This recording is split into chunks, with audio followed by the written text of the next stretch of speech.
रही। देखिए, बिहार विधानसभा चुनाव है और लगातार बिहार में अपराध की घटनाएं बढ़ रही है, जिस वजह से अब कई तरह के सवाल खड़े हो रहे हैं। अपने ही सरकार के घटक दल में रहते हैं ये नेता और अपने ही सरकार पर सवाल खड़ा करते हैं।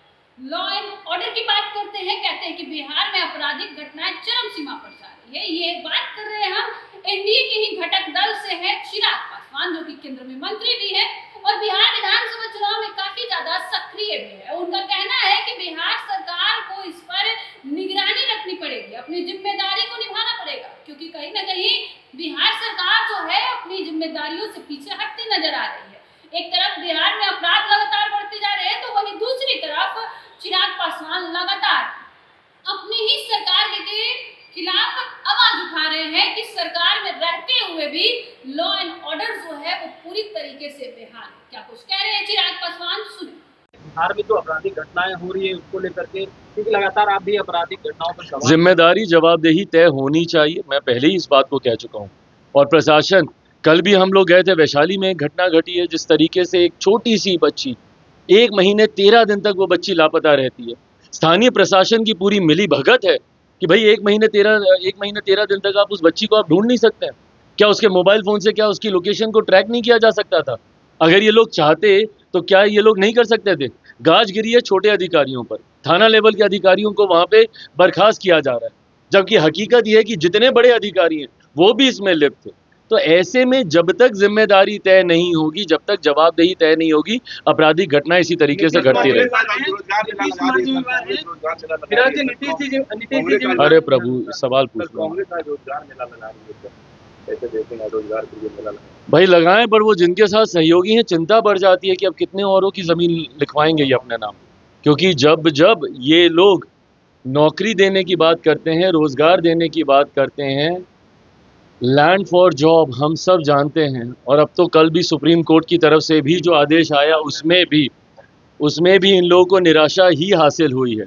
तो ऐसे में अब जब ये लोग दोबारा नौकरी बांटने की बात कर रहे हैं तो ना जाने कितने और गरीबों की जमीन अपने नाम लिखवाएंगे।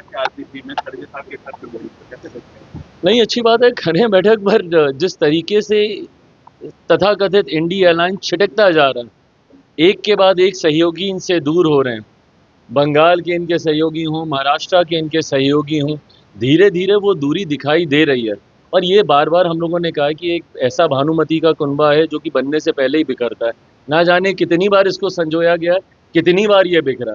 दिल्ली के चुनाव आते आते तक ध्वस्त हो गया था, अब बिहार चुनाव आते आते तक कितना रहेगा ये समय बताएगा। बस प्रभु, बस बस बस प्रक्रिया में सहयोग करने का कार्य कर रहे हैं। अब इन लोग के लोग नहीं कर रहे तो उसमें कोई क्या कर रहा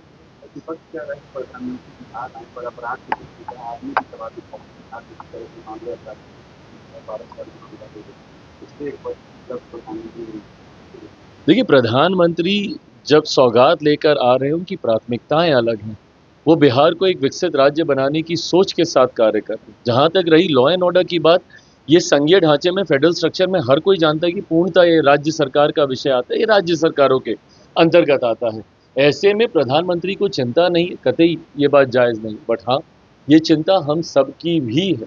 जिस तरीके से हाल फिलहाल के दिनों में आपराधिक घटनाएं बढ़ी हैं, जिस तरीके से एक के बाद एक ऐसी घटनाएं सामने आ रही हैं जिसका बारे में शायद किसी ने कभी सोचा भी नहीं होगा। जिस तरीके से पारस हॉस्पिटल में घुसकर, कमरे में घुसकर दिन दहाड़े 5 शख्स घुसते हैं और दिन दहाड़े गोलियों की बौछार कर देते हैं। ऐसा नहीं है कि बिहार में ये घटनाएं पहले नहीं हुई। जो लोग जंगल राज जिनके नेतृत्व में होता था, आज जब वो हम लोग पे उंगली उठा रहे हैं तो उनसे पूछने की ज़रूरत है कि 98 में पीएमसीएच में भी इसी तरीके से गोली चली थी और उस वक्त के मंत्री, उनकी हत्या कर दी गई थी।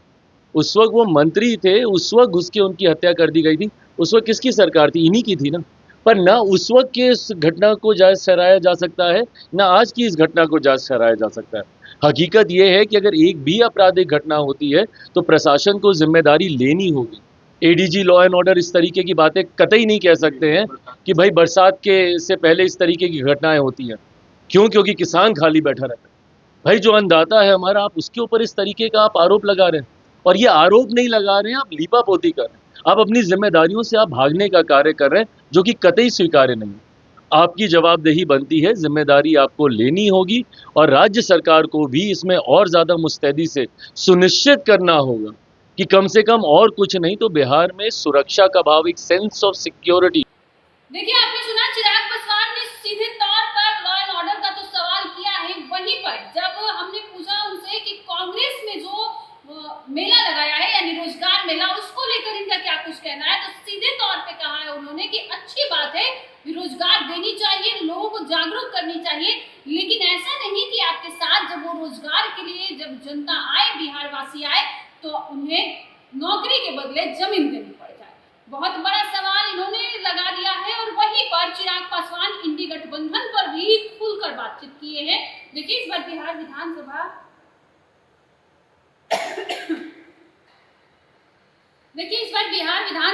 चुनाव है। बोले देखिए, इस बार बिहार विधानसभा चुनाव है और चुनाव के वक्त जिस प्रकार बिहार में पूरी तरीके से आपराधिक घटनाएं बढ़ते जा रही है, उसको भी लेकर चिराग पासवान सवाल खड़ा करते नजर आ रहे हैं। आपका इस खबर पर क्या कुछ कहना, अभी हमारे साथ साझा करें। सहयोगी राहुल के साथ मैं करुणा तिवारी, पटना।